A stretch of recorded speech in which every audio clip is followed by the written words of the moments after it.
আসসালামু আলাইকুম। আজকে বানাবো পুলি তৈরি করার জন্য আমি প্রথমে রসুন আর পেঁয়াজটা দিয়ে দিচ্ছি। পেঁয়াজটা হালকা লাল করে ভেজে নেব।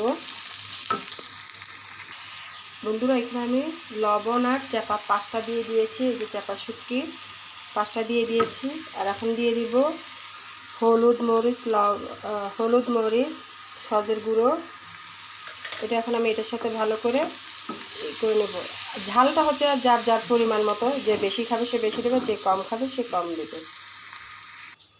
বন্ধুরা, আমার পুলি করার জন্য শুটকি ভুনাটা হয়ে গিয়েছে। এখন আমি তৈরি করব। এখন আমি পুলি তৈরি করার জন্য এখানে আমি যে শুটকি ভুনাটা নিয়েছিলাম সেটাকে এখানে অল্প অল্প করে দিয়ে দিব।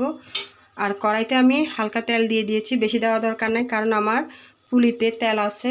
এটা আমি এখন এভাবে করে সুন্দর করে লাউ পাতা দিয়েও করা যাবে, মিষ্টি কুমড়া পাতা দিয়েও করা যাবে। বেশিরভাগ মানুষ চাল কুমড়া পাতা দিয়ে করে। আসলে চাল কুমড়া পাতা দিয়ে করতে হবে না, সব পাতা দিয়ে খাওয়া যায়। আমি খেয়ে দেখছি, আপনারা খেয়ে দেখবেন, ভালো লাগবে।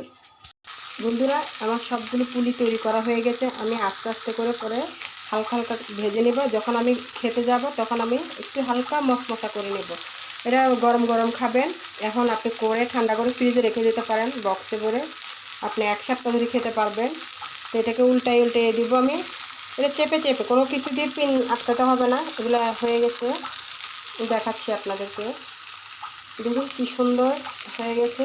আর পিন দিয়ে আটকাতে হবে না, আপনি একটু ভাঁজ করে বসাই দিলে হয়ে যাবে। পরে তেলও দিতে হবে না, পরে হালকা একটু কড়াইতে করে দিবেন, ওই তেলেই এটা মচমচা হয়ে যাবে। আর গরম ভাতের সাথে খেতে খুবই সুস্বাদু। এই যে আমি এখন এটা উল্টিয়ে রেখে দিব, পরে খাওয়ার সময় আবার গরম করে নেব। যে কয়টা খাবো ওই কয়টাই আমি গরম করব। তো আমার পুলিটি যদি আপনাদের ভালো লেগে থাকে, আমাকে ভালোবাসা দিবেন, সঙ্গে থাকবেন আর আমাকে সাপোর্ট করবেন। আল্লাহ হাফেজ।